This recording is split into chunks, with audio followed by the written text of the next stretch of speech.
Language is a kind of a conspiracy between two people. When we speak in English, some who do not understand English language, they're sitting like this because they're left out of the conspiracy.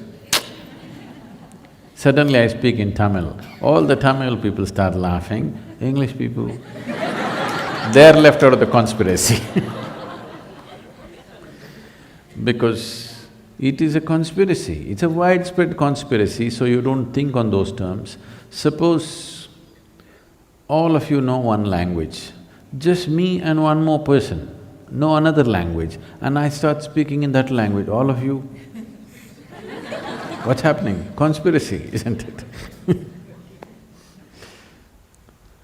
Sound is the substance of creation.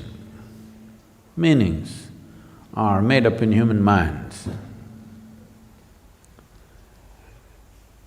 If you can evolve a sound within you, when I say evolve a sound, sounds are of various kinds. There are some which are very refined sounds, there are some which are gross, depending upon the nature of the reverberation that it is.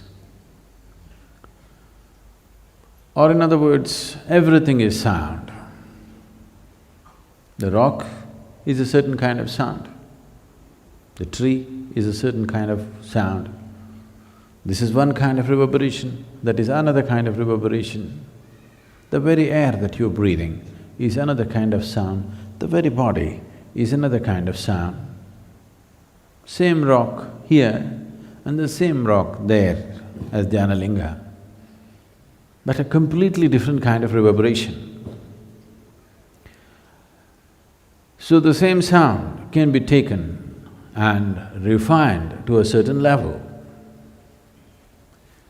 If you already do not know about this, today science is entering this space, but in the yogic systems, this is something that we've always worked with.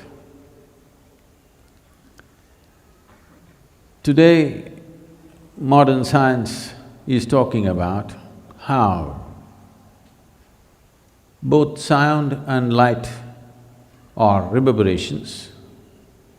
If you multiply something like 100 decibel sound, if you double it 40 times over in hertz, you would arrive at a place where mathematically it's become light. But this is something that we've always done within ourselves. If you take a sound and incubate it within you can incubate the sound with a refined reverberation of your consciousness. The body is one kind of reverberation, thought is another kind of reverberation, emotion another kind of reverberation, consciousness a completely different kind of reverberation. What we refer to as consciousness is the most refined reverberation. What is beyond that? We say Shiva, that means that which is not.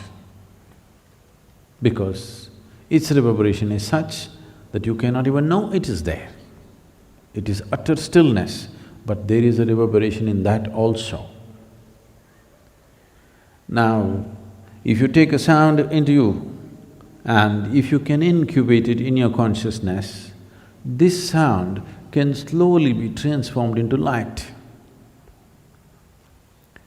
In a sense, at least the calendar artists know this thing, somehow nobody else. Somebody is sitting, Om Namah Shivaya, you'll see immediately calendar artist will put light.